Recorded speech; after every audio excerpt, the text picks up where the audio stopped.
think about one or two. One didn't materialize. It was almost there. I walked on stage at Carnegie Hall to play the Tsigan. And for some bizarre reason, I forgot if the first note was B or B flat. It was a terrible moment. I thought, what am I doing here? I should have walked off the stage. So thank goodness, the conductor had the score open. So I actually peeped it. Oh, okay. That would be just, horrible if I started on B flat. That would be just the end of everything. But then the real, this is a very funny one in hindsight, but I had played, I was playing Brook show in London, and at the end of the show, Royal Festival Hall, people, friends, and well-wishers came by, and I greeted them all, and I felt really good. And the last one, I left the room, time to change. And that's the moment I realized I never zipped up my pants. And it was a terrible realization. Because it's too late to fix anything. So that was my incredible wardrobe malfunction. Love.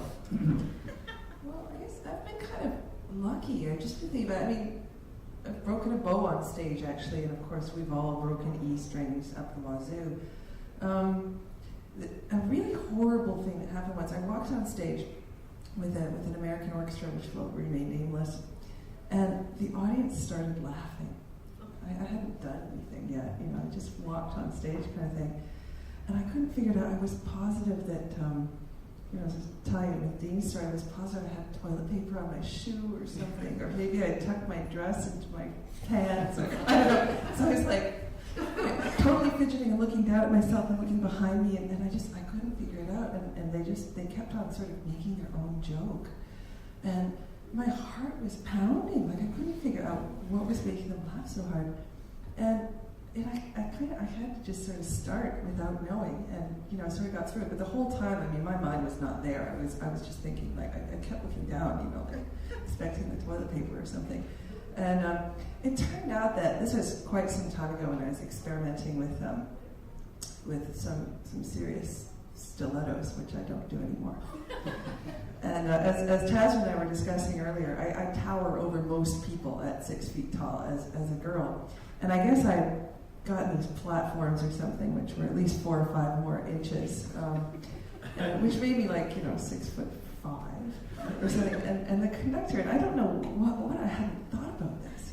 What on earth was I thinking? He was like 5'1". So we both walked out on stage, and he looked like a little gnome or something. And the audience just thought it was sort of so funny. And I guess the podium, it didn't even really help him. I was twice his size. Anyway, it's not even a music moment, but that felt just awful. Well, the next moment is the last question of the round, and this could or could not be a musical question. Does anyone here have a question they would like to ask one of their colleagues they've never dared to ask before, or never had the opportunity, sitting in the same space, to ask before? You might need a moment to think about it. Is there a question?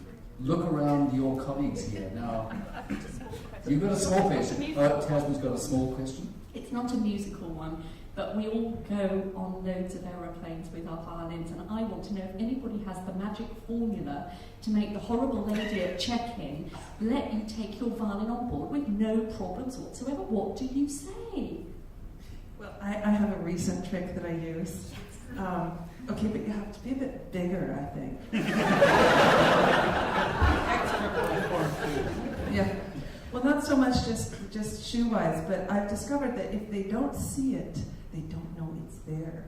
And so you have to kind of do like Batman, you have to always talk to people like this, and you have to have the backpack sort of thing going on. And then if you don't have like a first class or upgrade or, the gold card or something like that, pretend you have a broken foot. Because then you can pre-board.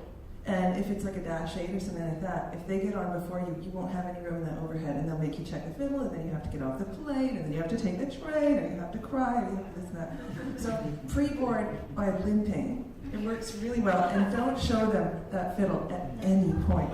The problem is, though, that they now say, and what is your hand luggage? And of course, I'm very, very honest and British, and I go, I've got a nice violin.